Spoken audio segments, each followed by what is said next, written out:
Can everyone hear me well? Yes. Okay, I will start with the presentation and then I will hand over to Lucas. So thank you everyone for joining our STOKR annual compliance training. We will start with a short introduction, and then we have separated different parts on roles and responsibilities of the compliance team, anti-money laundering and countering the financing of terrorism, IT security awareness, and data protection.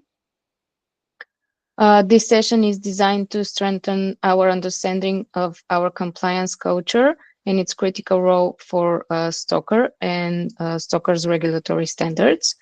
We'll start by outlining the compliance team responsibilities, the key measures we have in place to combat anti-money laundering and terrorist financing, as well as our ongoing activities. We'll also explore how technology enhances compliance efficiencies, and we'll conclude with IT security and data protection. On the first part, roles and responsibilities of the compliance team. Compliance is the process through which a business ensures adherence to all regulatory and statutory obligations.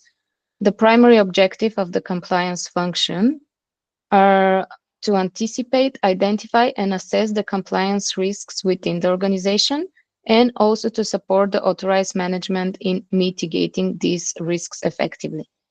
The compliance function is defined as an independent function and also assisting the management. How the compliance team is, how compliance in the company as a whole is structured. We have the board of directors that bears the ultimate responsibility for the overall compliance of the company. We have the authorized management that ensures on a daily basis that the business activity comply with the applicable laws and regulations. We have the compliance team that is actually acting as the regulatory watch, that is assessing and advising on the different activities and how we can comply with our applicable regulations. And the compliance team is also implementing policies, doing trainings, monitoring, and reporting. Then we have all employees of the companies who should follow internal procedures and policies. And yes, everyone. So here, I've tried to show that everyone is responsible for the overall compliance of the company. How is the compliance team structured at the moment? As from our regulatory standards, in Luxembourg, there are two functions. There is the responsible for compliance with the professional obligations, which is part of the authorized management, or the so-called responsable du respect des obligations in French, which is the RR. Currently, this function is taken by Lucas. And we have the compliance officer, who is the person responsible for the implementation and oversight of STOKR's compliance program, or DRC, which is currently me. Here is a list of, it's not an extensive list, but it's a list of some of the compliance team's responsibilities. We have identification of the applicable rules, identification and assessment of compliance risks, as already mentioned, and follow up on compliance issues, implementation of policies and procedures, customer due diligence. In our case, we also have clients, which are the investors and ventures, and third-party due diligence and ongoing review, transaction monitoring, training program, ongoing monitoring of the customer due diligence and transaction monitoring, documentation, and cooperation with authorities. Then the main topic I would say here, which combines a lot of different topics, is the anti-money laundering and countering the financing of terrorism.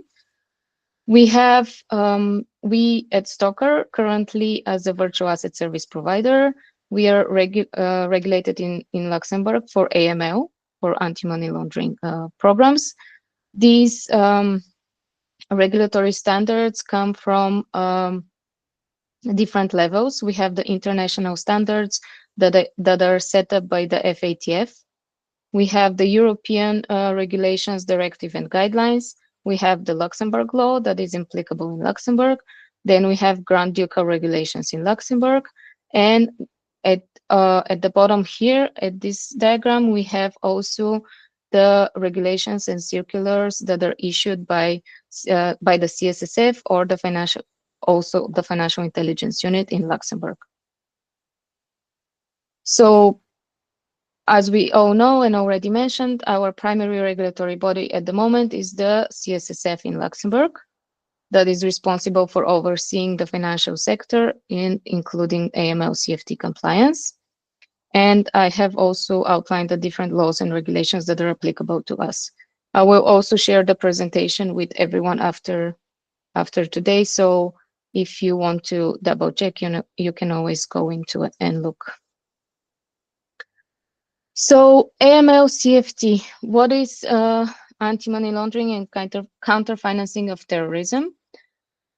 So money laundering is the introduction of illegally gained assets into the legal financial system with the aim of concealing or disguising their origin. So here the origin of the funds is illegal, while terrorist financing is the financial support in any form of terrorism or those who encourage it. So the difference between money laundering and terrorist financing is that in money laundering, the origin is always illegal, while in terrorist financing doesn't always need to be illegal. In terrorist financing, it's the purpose of the transaction and the destination that is illegal. There are three different aspects of money laundering, or three different stages, so to say. We have the placement, layering, and integration. So the first stage is where you have your dirty money introduced into the financial systems. Uh, the layering is the stage where this dirty money is laundered and is moved around to obscure its origin.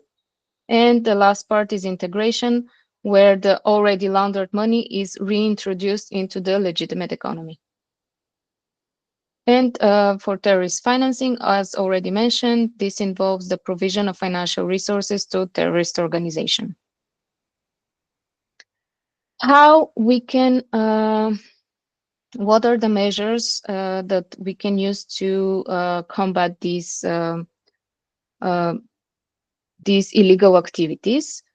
One thing that has been implemented is the targeted financial sanctions. These are measures used to prevent funds or other assets from being made available to designated individuals or entities.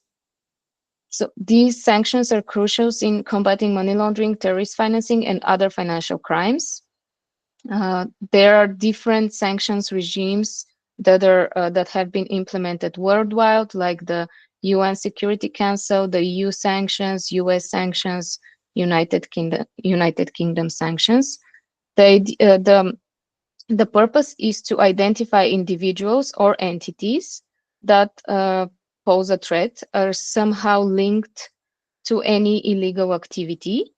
And our obligation is to screen our user database, our third parties, everyone we interact with, to screen whether or not they have been flagged in any of the sanctions lists.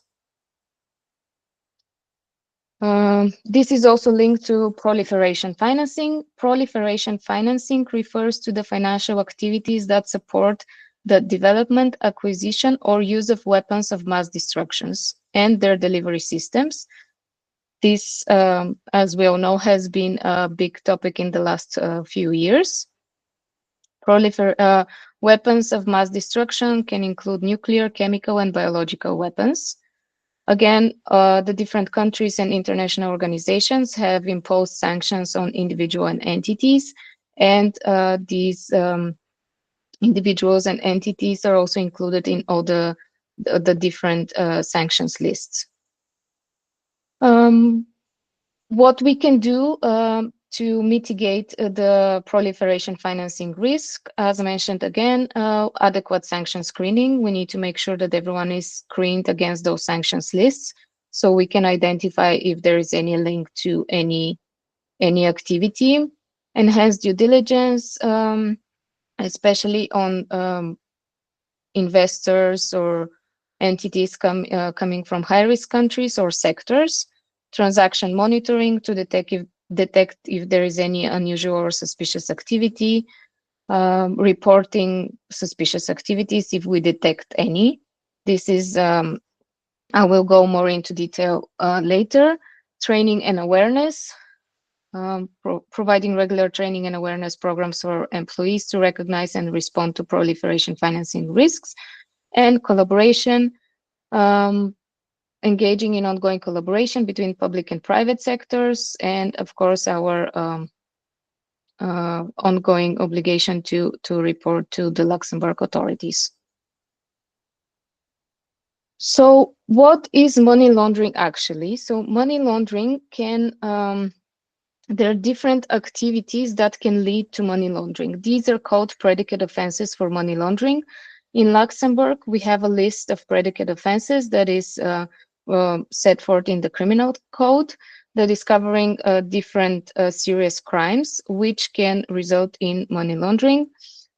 Examples of such predicate offenses are involvement with an organized criminal group, illicit trafficking of stolen goods, terrorism and terrorist financing, human trafficking, corruption, fraud, theft, insider dealing and market manipulation, and certain tax offenses.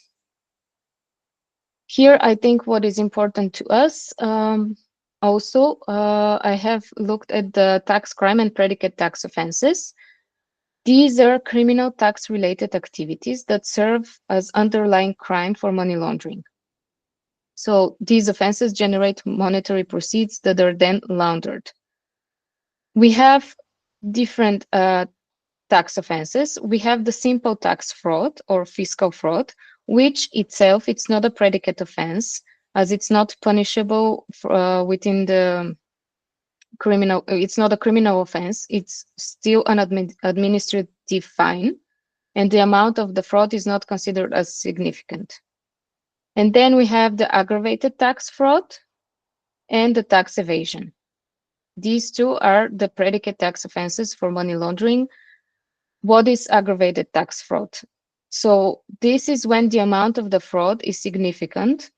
Of course, the assessment has to be done on a case-by-case basis, but as it is written in the law, aggravated tax fraud is when the amount is more than 200,000 euro, and the fraud includes tax defrauded or fraudulently reimbursed. Tax evasion, this implies an additional level of gravity, typically because the fraud is also committed by means of forgery. So people can use different fraudulent activities with the intention to conceal very specific facts about their activity to hide to hide from their local authorities with the purpose to avoid tax. Here, our obligation as a reporting entity is that we should, when we know or suspect of such activities, we should inform without delay the Financial Intelligence Unit in Luxembourg through a suspicious transaction report. Yes, when we suspect or have reasonable grounds to suspect that money laundering or a predicate offense is being committed. Here, maybe I'm thinking, because we all, the different departments at STOKR, we all communicate at some point, or most of us communicate at some point with investors.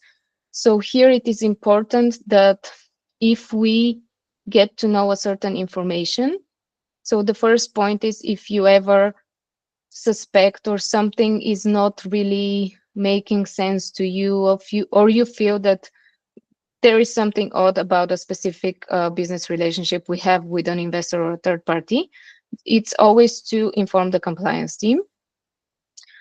Some examples that can be, for example, for predicate tax offenses, is if you have a user that would request for your assistance, where you can see that the purpose could be to circumvent the tax obligations. For example, they have registered with the certain, um, let's say they have registered in one country on STOKR, and then let's say we have a payout, and just before the payout, they say, can I actually change my registered address on STOKR? I want to use my uh, other country's residence.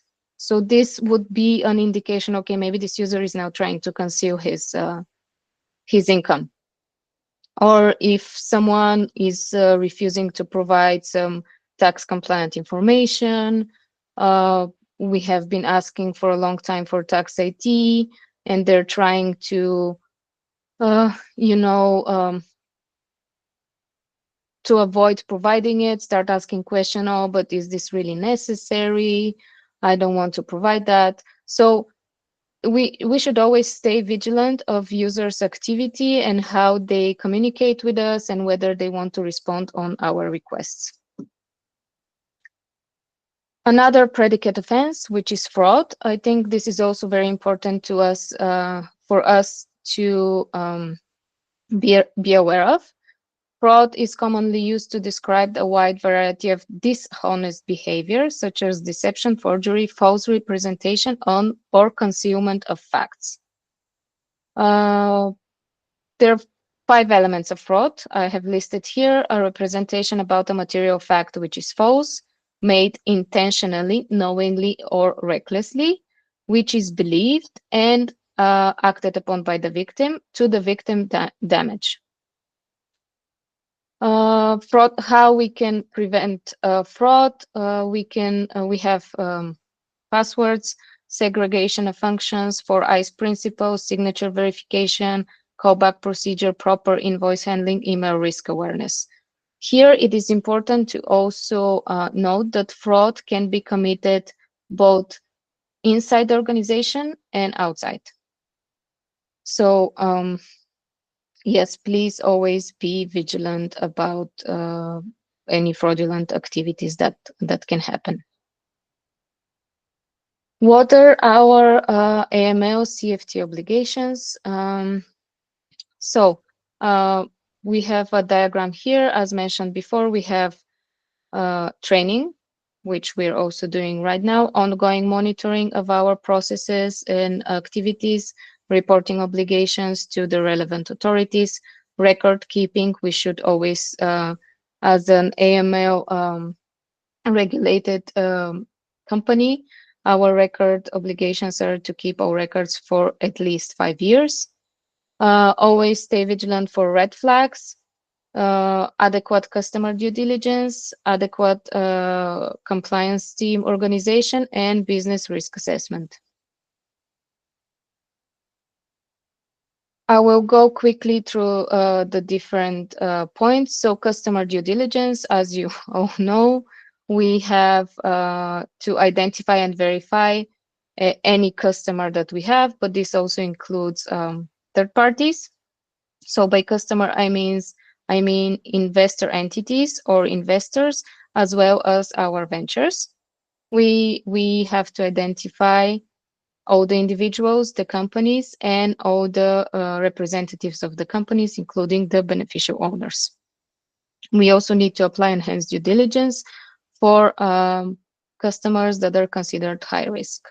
We then have the risk assessment of the customer transactions and their activities.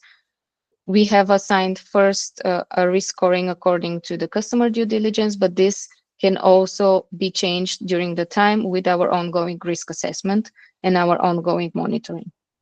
Then we have the reporting suspicious activities. Through our ongoing monitoring, we also can detect whether there has been any suspicious activity of the customer, and this would entail our reporting to the authorities in Luxembourg.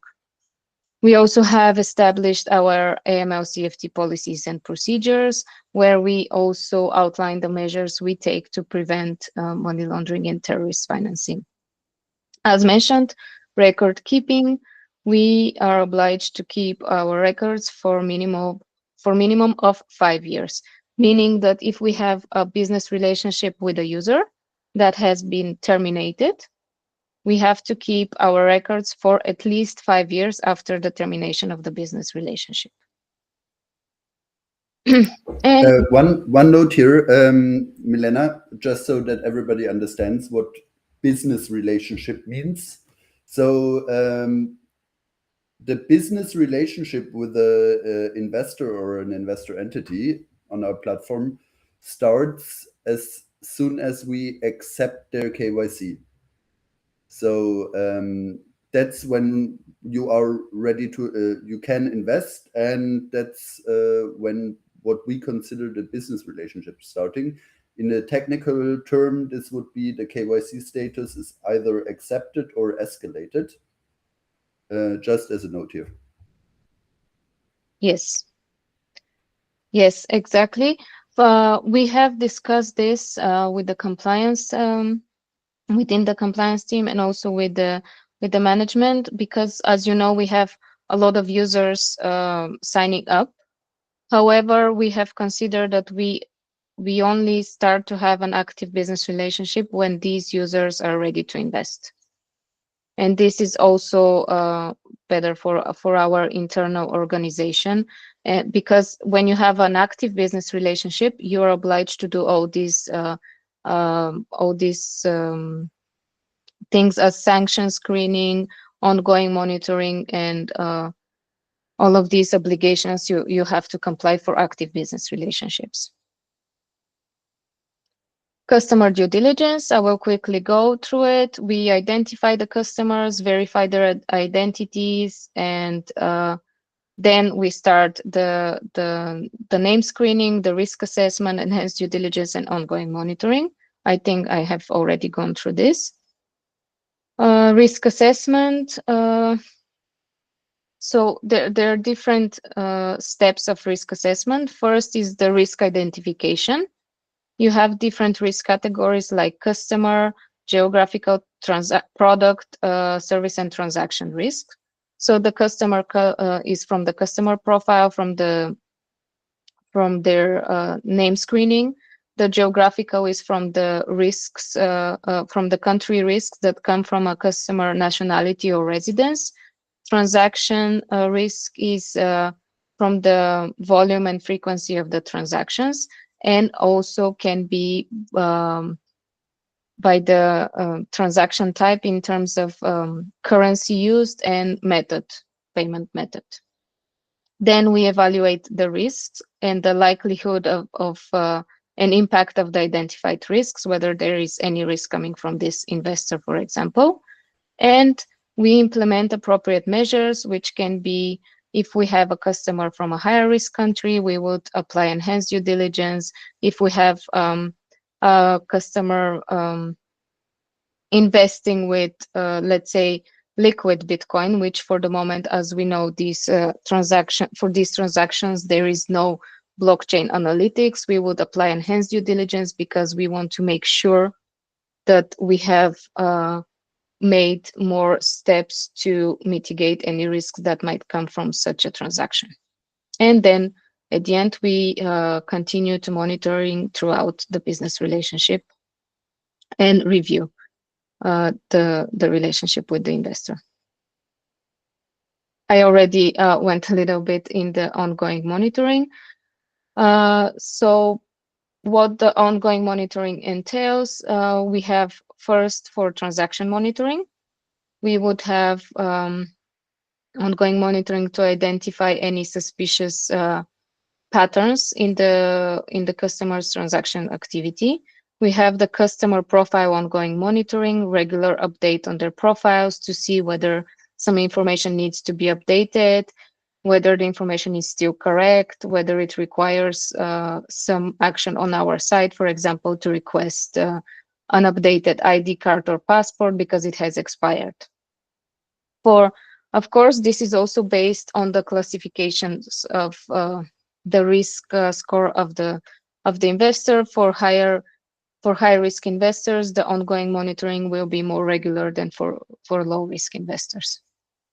Then, based on our ongoing monitoring, comes the suspicious activity transaction report. If there is anything during our ongoing monitoring that would make us believe there is something suspicious going on with this user, we have to escalate this to the authorities. So I have mentioned suspicious activities or transactions a few times now. This is again our regulatory obligation to monitor and detect any suspicious activity or transaction of our users. This, of course, there are different examples. You can have unusual transaction patterns or high-value cash deposits, which is not really applicable to us. Transactions involving high-risk jurisdictions or sanctioned individuals, behavior inconsistent with the customer's known profile. Here, as you know, we don't have daily transactions. So we are not like a bank where someone would have many transactions during the day, where we could notice something unusual. For us, as most of our investors have 1 or 2 transactions in a few months, here it is important that we do the sanction screening and the blockchain analytics. This is very important for us to detect any involvement with high-risk jurisdictions or sanctioned individuals, any link to any illegal activities that, for example, can be detected on the user's wallet from where they make transaction on STOKR. A transaction, here it is important to know that a transaction is suspicious when the professional knows, suspects, or has reasonable grounds to suspect that money laundering, an associated predicate offense, or terrorist financing is being committed or has been committed or attempted. So here it is important to know that this is, it doesn't need to be something we are sure that this person has done. It can just be, okay, there is something suspicious here. There is a link to illegal activity, but we're not sure whether this is really our user that has done that, or it's not necessarily that someone has committed a crime that we have to submit a suspicious activity or transaction report. Now here, very important, if you get to know any kind of information, whether through third parties or you yourself find any kind of information about a person that is our investor, for example, you always need to come to the compliance team and say, hey, by the way, I found this. I don't know if it's relevant, but just wanted to inform you. But the most important thing is that tipping off is forbidden. Professionals are not allowed to disclose to the customer or to other third parties that information was transmitted or is being reported to the Luxembourg authorities, or that an internal investigation is ongoing. So if you're ever in a situation where there has been some discussion with the compliance team about some suspicious activity of a user, please keep this confidential within the company and mostly within you and the compliance team. Then if this is, I mean, sorry, Milena, I just want to stress this point that tipping off a user about a suspicious activity report and communication with regulators or anything like this is an absolute no-no. This is, so we are not allowed to inform users about the communication we have with the regulator about this user. I mean, we also shouldn't tell them about other users, but so any user interaction with a user that is under suspicious, where we filed a suspicious activity report, should happen actually through the, I mean, any communication should be coordinated with the compliance team. What are the sanctions here, Milena? This is not a criminal act? Tipping off? Mhm. I don't think it's a. I will come back to you. It's not in the. I'm not 100% sure. I don't think it's in the criminal code, but it's definitely punishable by the regulator.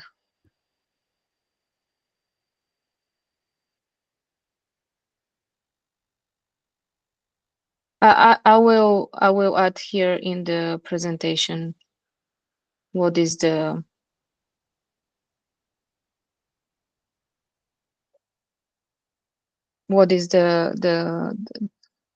the outcome of tipping off in Luxembourg in particular.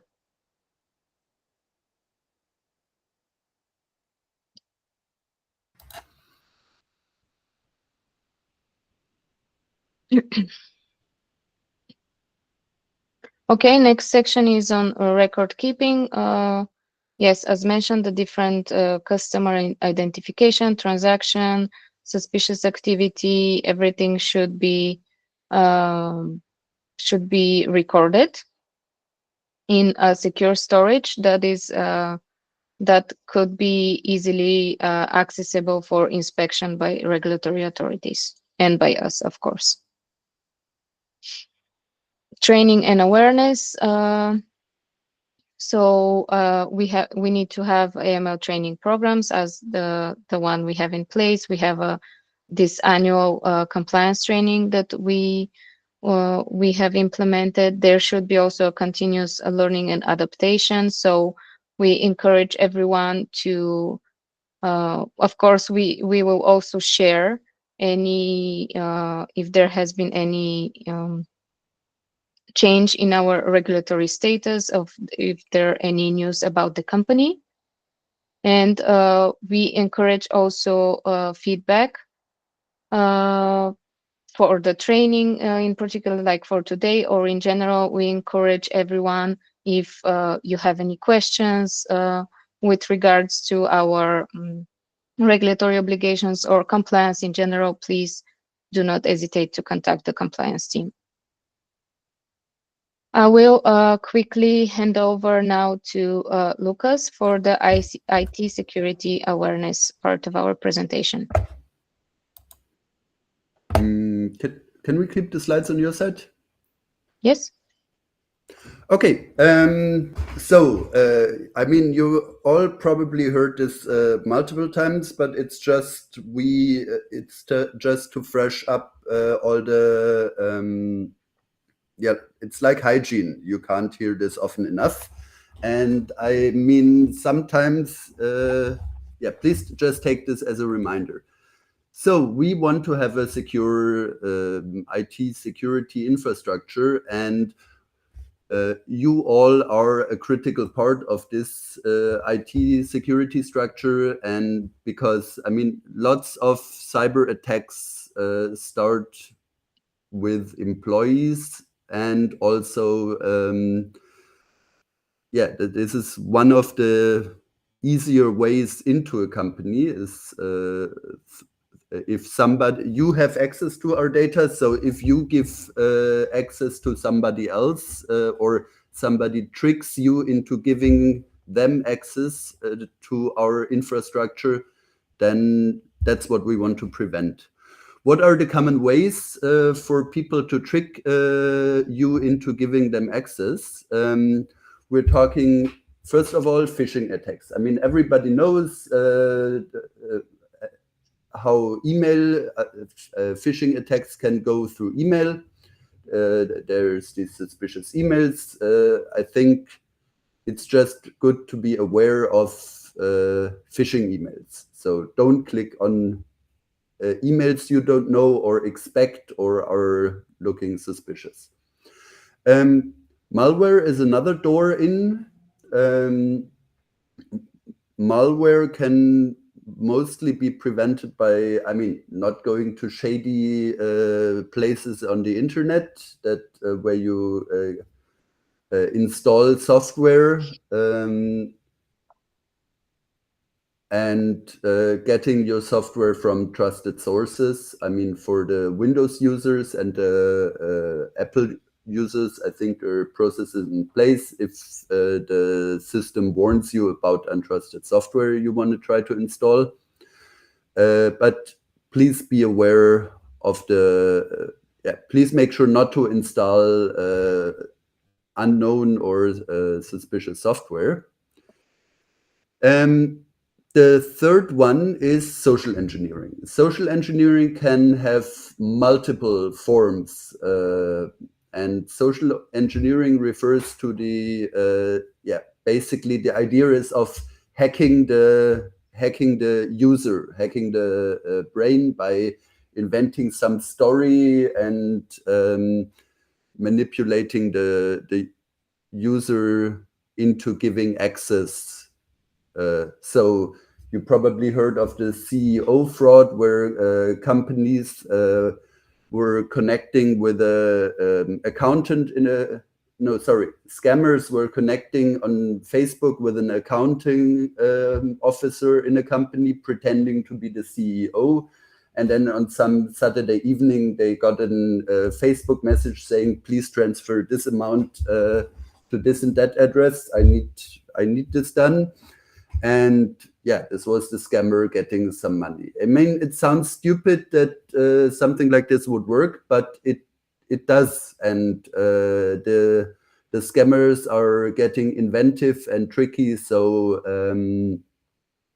for example, other example, a few months ago, I got in my Telegram a message from somebody pretending to be Tobias, saying, please send me $1,000. I mean, for example, spoofed Telegram messages or spoofing the person in a Telegram message is something that can be done. So be aware of that. Any questions on the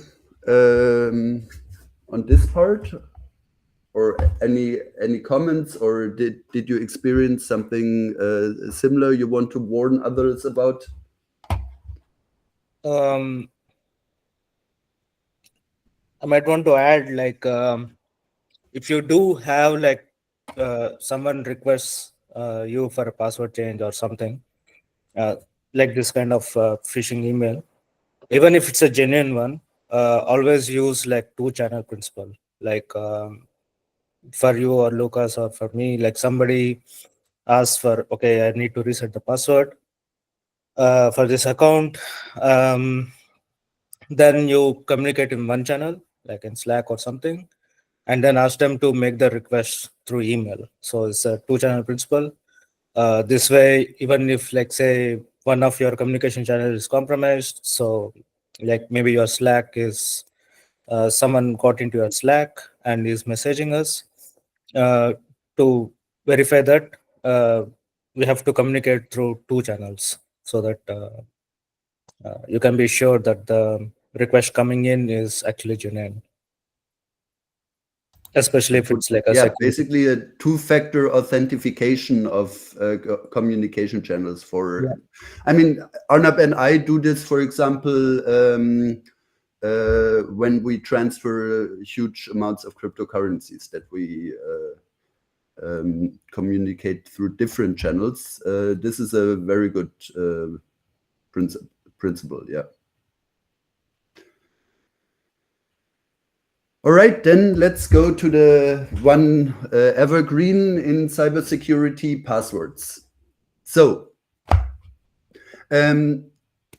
use strong and unique passwords. Don't reuse passwords. The easiest way to make sure you're not reusing passwords and you have strong and secure passwords is using a password manager. So if you don't have a password manager installed, please do it now. don't do anything before you have a password manager, and manage your passwords there. There are different password managers for different operating systems. Arnab, please. Should we not have a short list of something like that? So not everybody is using like something. Exactly. My question was like, does everybody know what a password manager is? I think I made this for. No, please explain. Yes, that's a. How this works and how is it working also on the operating system? Because like when somebody's like now downloading just like a random password manager, it's also a high risk, no? Okay, who is there? Somebody who's okay? I think the most common password managers we have are Bitwarden. Lucas, I would OnePass. say let's start from the basic first because I'm not sure. Yes. I think. yes. Okay, a password manager is a software that stores all your account's passwords in an encrypted way. And you have one master password that you need to remember, and then you can get access to all the other passwords on your account. I would like to ask also, does everybody should say, are they using it or not? Starting with me. Yes, I'm using NPass. Let's start with everybody because let's not make this session it's very monotonous, right? One-sided. I like it. Yes, let's do it. So we have one NPass. I also have NPass. 2 NPass. I'm not using Bitwarden and KeePass. Bitwarden. I mean, you can have more than one. And 2 Bitwarden, 1 KeePass. Another KeePass. So another KeePass. I'm also a KeePass. Surya also KeePass, right? Yeah. Okay. I haven't heard from. No, I'm not using. I was Julia. using Dashlane at the beginning, but I'm not using it anymore. Yeah, me too. Okay, I need to install it. All right. Shadi and Julia need a password manager. Yeah. Tobias? All right.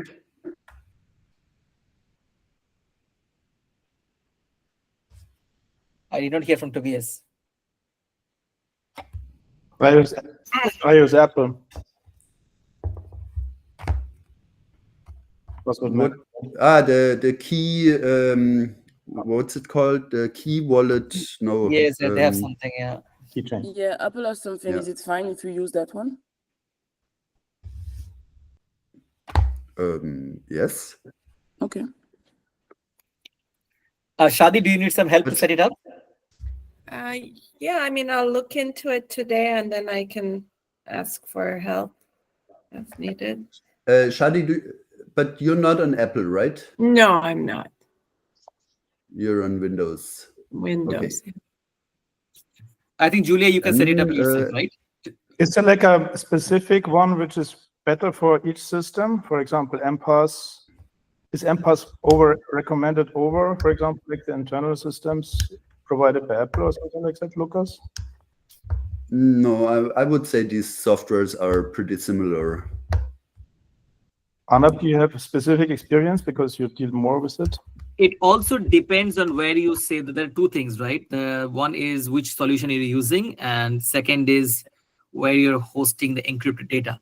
Because ideally the data is stored locally, which I'm not relying on my device because I'm traveling too much. So if I lose my device, I get screwed completely. So I'm using the Google Drive. Also, Apple is an iCloud password manager. Huh? To my understanding. Yes. Apple syncs the password manager data with the iCloud. Yes. Through the devices. So I use the same as on my computer. I use on my phone. But if there's a better practice? No, I think the Apple is pretty much good. And I think the challenges comes from the Windows guys primarily, I feel. Okay. Yes. Because if you use the Apple KeePass, I think it's pretty nice solution. Or keychain, how they call it. I think it's people are using keychain, yeah. Right. So yeah, I think keychain it's called, yeah. Keychain, yeah. And I think NPass and KeePass are pretty standard. I'm seeing most of the people are using at the moment. Yeah, for the Windows. Yes. I think like one thing which I also like Hey. to come here quickly, just to look at one more thing here. Maybe you can also talk about using the Google login for signing feature, right? Because we are overly relying on Google login these days. And that's a good way to siphon your user data, actually, our login credentials.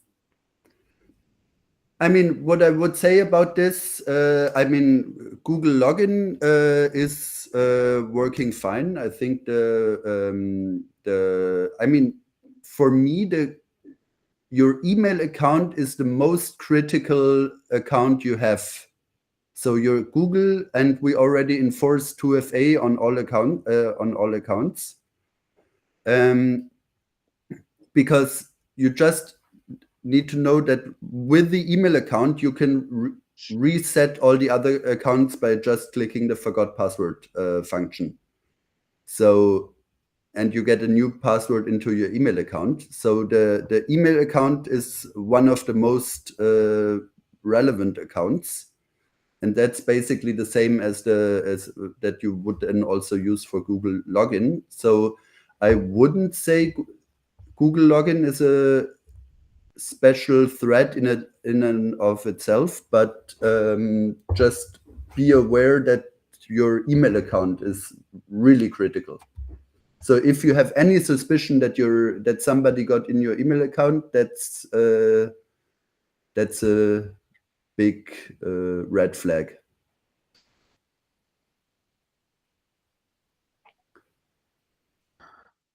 And also, it's depending also on, for example, do you use a password manager for all passwords or for some passwords? To be honest, I think for all. I use for all. Also for the ones we were talking about recently. The Bitfinex. Social media. Social media also, yes. Mm-hmm. Yeah. Do you? Yeah, yeah. That's why you don't know them, right? That's exactly. Also a problem really, when you use a password. Exactly, I don't know them because it's all stored in the password manager. That's like the downside of it, yeah. No, but that's the idea of the password manager, that you don't need to remember your passwords. Because if you need to remember your passwords, then you use password 123, and that's exactly the point of the password. I don't know my passwords, no idea. Yeah. And I also use the password manager to generate the password. So technically they're randomly generated, which is a long string. So it's very hard humanly to remember. Oh, no, it's clear. But when you want to share passwords, for example, for social media. Yeah, I think the shared password, this is actually also like a good point, Tobias, you're mentioning. I think I'm not comfortable to share password over Slack or over Excel sheet, which is definitely the last way you can do. Definitely we did in the past in few things, Tobias, there was no other option. But I think the idea can be is a shared password manager access, right? Where some of the company passwords can be shared. Like I think Surya is also maybe using admin and STOKR, right? And there are some few other stuffs there. I think a shared password manager is not a bad idea to implement in the company for certain things. We have shared KeePass files. There is this KeePass file for the production test accounts. Me and Surya. Yeah, but you're always creating a solution for our tech-savvy guys, right? Yeah. For example, if I want to do a shared password with Shadi or with Milena or some accounts, right? You are asking me to take the raw KeePass file, importing it, and all these kind of things, right? Is it user-friendly? Yeah, I think KeePass is more universal. And more, the important feature of KeePass is the security doesn't come from secrecy. It's open source, so you know that MPass or anything else, it's a closed box. You don't know what's really happening in the background. Yeah, there might be a backdoor or something that we don't know. That's my point. Yeah, KeePass is mostly it's open source. If there is no backdoor, many people are having eyes on it. Yeah, that's the thing.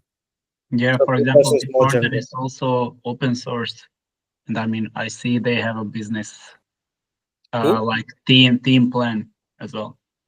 Yeah, so open source is generally better than closed box. But NPass is also open source, by the way. Really? Yeah, then that should be the key feature. Anyway, I don't know about that. That's how I choose the solutions over here. So NPass is also open source. Now you can get a business one where they can provide a little bit support of the shared passwords and all these kind of things, right?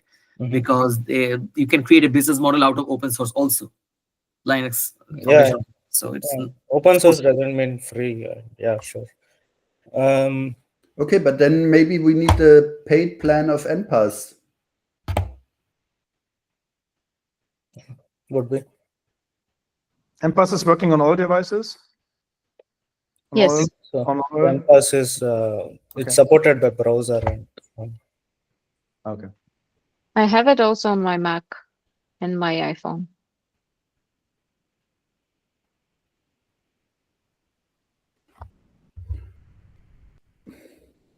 Okay. Okay. Yeah, I think we have to take a call also. Especially for shared passwords, I think. yeah. I think if everyone agrees on NPass, maybe we can get a subscription. Somebody, right, I'm fine with NPass, because I think NPass has a good user interface. But if you have any other things, just go ahead. But I think somebody has to take that responsibility, right? To take it, implement it, and get it going. Because also, I think the social media passwords management look to be is also at a risk and STOKR right now, how we are managing. I'm managing it personally. That's the reason I don't want to give you the passwords like that, because it's not a very good way, right? So I'm keeping it with me, but it's also not a very scalable solution.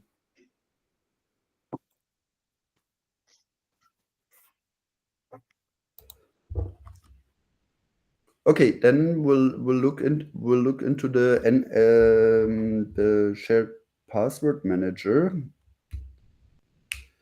Then next topic, let's talk email security. I mean, as I mentioned before, don't click on any links. But one important thing is that you can, if you have any doubt, or even if you don't, you can always verify the sending address.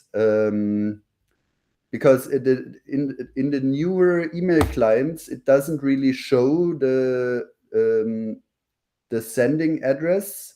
So it's possible to spoof the sender name, but have a completely different underlying address.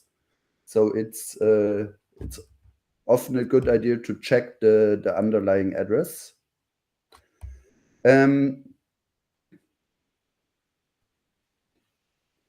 Yeah, I think that's in terms of email safety. Yeah, be cautious about any emails that you get, and don't click on unknown links. Device security, keep your software up to date. I mean, don't just click, let's do this later all the time. That's specifically for Sharp, yeah.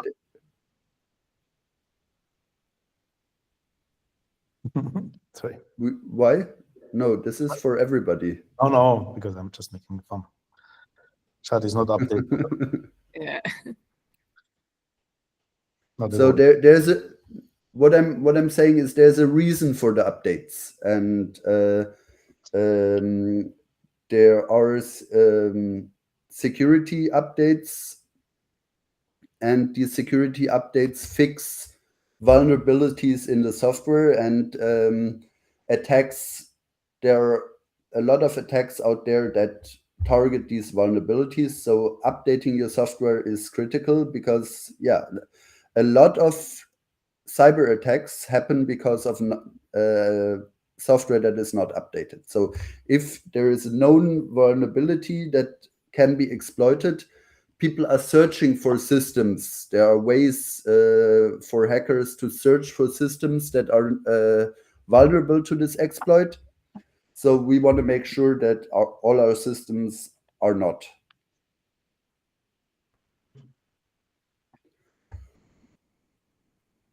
Okay, network security. I mean, it's generally a good idea to be aware of your network security. This topic actually is less of an issue than in the past, because nowadays we're using HTTPS, so encrypted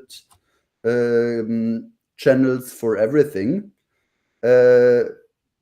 So I'm not sure about the avoid public Wi-Fi. This can sometimes not be avoided. And yeah, securing your own home network with a strong password is generally a good idea. So to make sure that nobody else is in your network and talk to your computer through this network.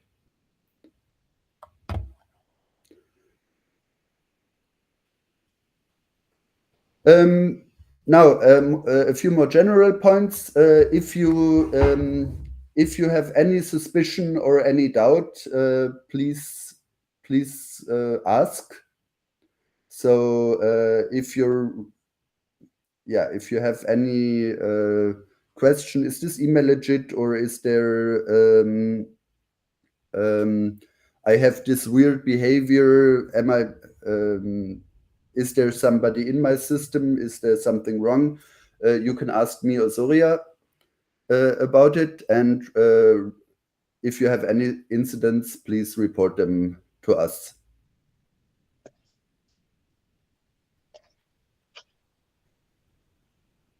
Thank you, Lucas. I think that's all, unless you have more questions.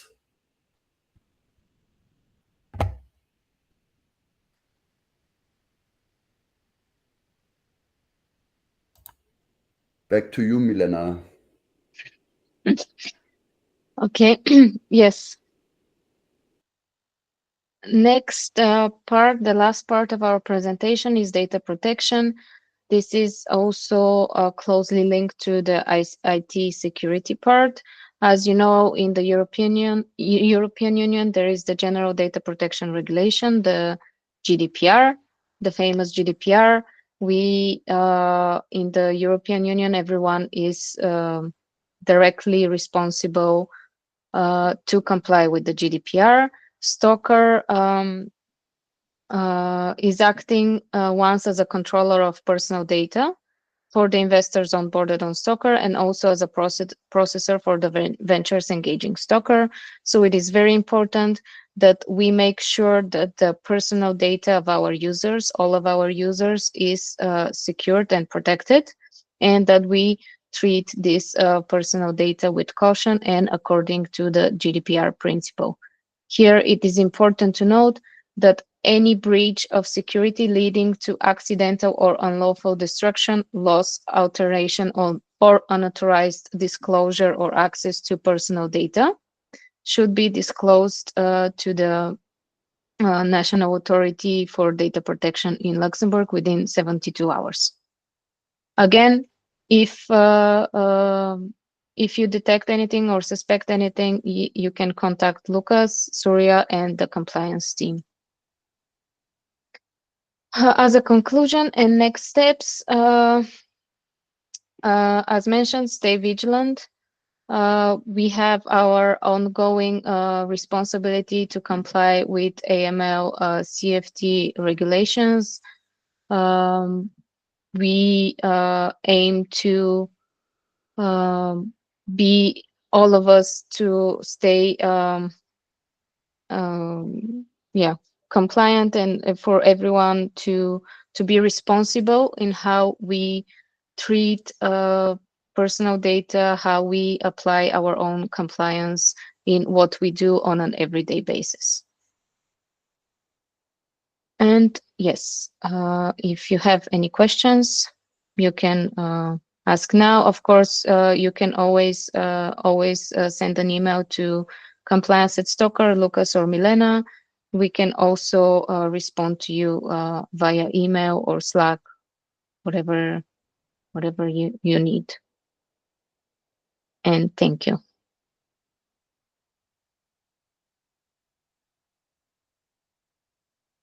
Yes. Well, I have three questions, I guess, and this might be already a solved problem, but I'm just curious. You are talking about money laundering, how if the money is tainted, and Bitcoin is a classical example for this, right? Like money could have been tainted long time ago, and it's coming into say some investment. Uh, is it like at what point do you say like okay, I stop tracking the money backwards? Um, how do you take care of that if it's a especially a Bitcoin investment? So for Bitcoin investments and for cryptocurrencies in general, we use as part of our transaction monitoring, we use blockchain analytics tools. The purpose of these blockchain analytics tools is exactly to monitor a specific wallet address, or you can also use a transaction hash, and you can track on the activity of this specific wallet address. You can check the incoming transactions to this wallet address or outgoing transactions as well. And what we check for is whether the incoming funds into this wallet have been in any ways linked to any illicit activities. And how it works, these blockchain analytics, they gather information from different public sources where a specific wallet address might have been flagged for darknet market related activities, or it's marked as a wallet belonging to a sanctioned entity or a sanctioned person. So we use blockchain analytics exactly to detect whether the wallet addresses from our users have any links to any illicit activities. Okay. Um, okay. Second is, um, how is there any logical thing in place to make sure, like say hypothetically, like there is some internal deal between the compliance team and some investor, and like say for example, you gave the tax fraud example. What if it's actually happening internally? Like, is there any way of regulating the compliance team itself to make sure there's no internal corruption? Like You mean internally, we just decide, okay, let's do this, uh, and yeah, if that is happening from inside, is there like some way to proof it?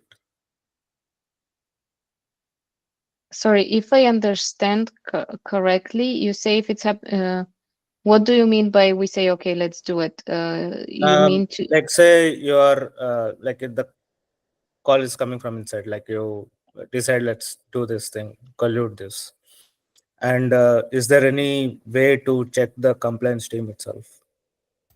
Okay, let me take this. So what you're saying is the compliance team colludes with I mean, that's why we are regulated. So we have just this year we had this whole inspection, and that's I mean the in-house inspection is exactly there to make sure that the compliance team is doing its job properly and taking all the AML, CFT Okay, there is measures an audit seriously. on the team itself. Okay. Exactly. There's first of all, we're currently in the process of, we will implement also internal audits, but the inspection is basically the external audit. Okay. Okay. Finally, my last question is like, you said like you have to store data for 5 years or something. What if they put the GDPR card and say like, I want my data to be deleted? How do you handle the situation? You want yes. to keep their data, but on the other hand, GDPR says they're allowed to delete their data. Mhm. Yes, so the GDPR says that you have different purposes for treating personal data. And in the GDPR, it is also mentioned that if you have a lawful purpose to keep the data on record, you can do so. So we cannot delete an account because we've had data deletion requests, but these are from users that never did anything on STOKR. But for users, for example, that have had any transactions, we will inform them that according to this article of GDPR, where we have the law for purpose and we are required by law to keep the data, we cannot delete it. So this is also included in the GDPR. Okay, got it. Yeah, that's all. Yeah, thanks.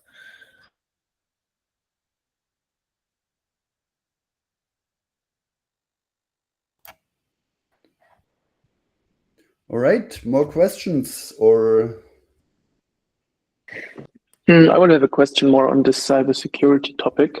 I don't know if it's super relevant, but I'm just interested if there is like a plan on what the team does when there is a breach of the STOKR database, for example, with all the information, if you have a continuity plan or some measures, how this will then disclosed and communicated to the people affected. Okay, so we have a plan. We have an incident response plan that we developed for the application, for the crowdfunding application.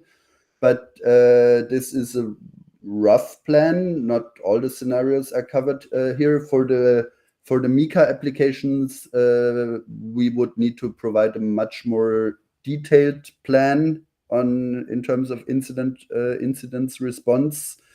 Which we will be working on in the coming months. So for Mika, we need to do much more on this topic.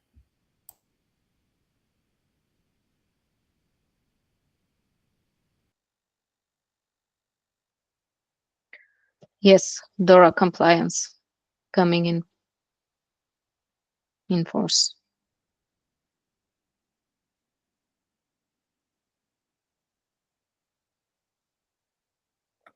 Maybe one more question out of interest. How exposed are we to those money laundering incidents? I don't know if you can speak to this in this round, but do we regularly have transactions that are flagged just to understand the user base and the threats there? Yes. No.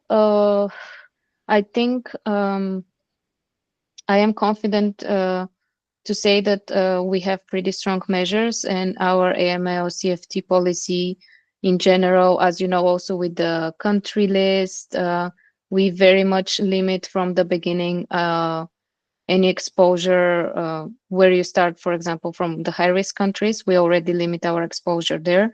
Then from the sanction screening, and again, as mentioned, the fact that we don't have daily ongoing transactions also helps that we have a good overview of the transactions. So we have, I would say, a low exposure at the moment. Lucas, I don't know if you want But I to mean, add. this no, I mean the cryptocurrency space is susceptible to money laundering because I mean, so we have to be vigilant here, and I mean we haven't filed a suspicious transaction report yet. We have filed a few suspicious activity reports for some users trying to get KYC'd with false data. Explain the difference. So suspicious activity report is just reporting activity. This can be anything.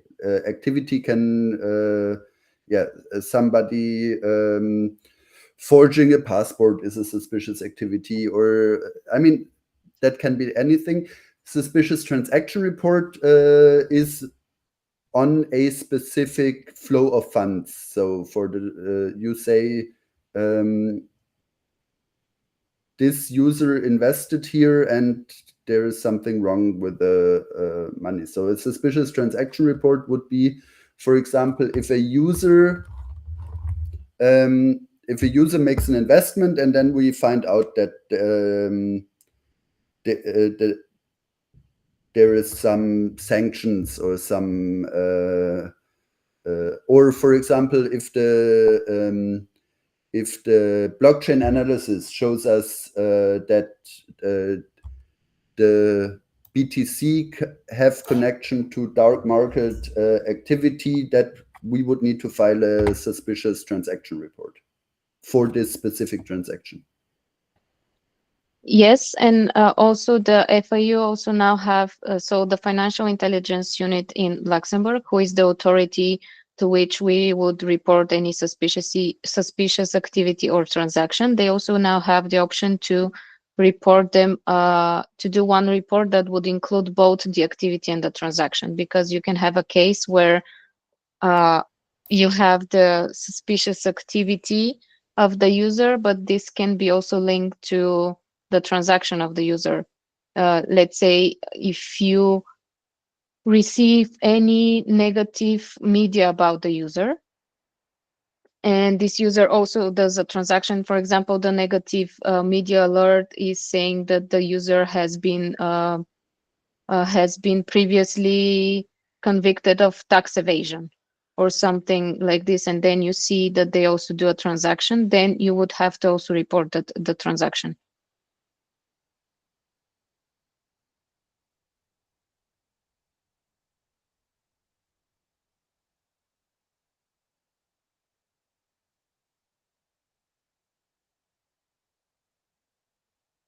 So now they have this one report where you can describe the activity, and you can also put whether the user has a transaction or not.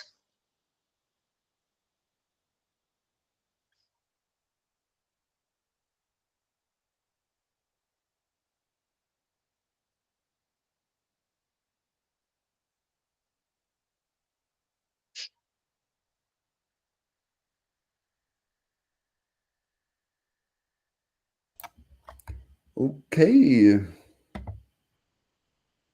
If you don't have any more questions, we can, I think we can wrap up the training. Yes. Thank you everyone for participating today, and we will share the presentation also with you. Are there any questions? You just said there are no questions. No. I was asking. You're asking and answer at the same time. Huh? Because I think for some people this is also more new, especially for Musab. It is new, but I got it, I think. And when will be the next training? So we do aim to have one yearly training.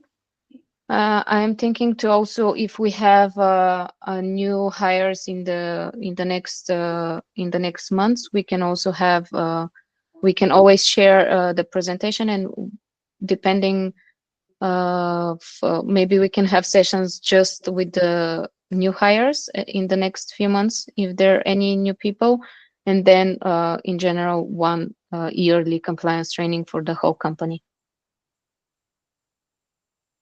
There will be a mandatory also for anybody who's onboarded new, right?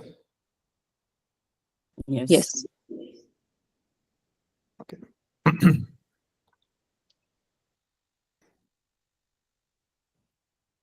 Okay, thank you very much. From my side, I don't have any questions. Arnab? No, all good. Thanks. All right. All right. Thanks, everybody. Thank you. Thank you. Thank you. Bye. Bye. Bye. Bye.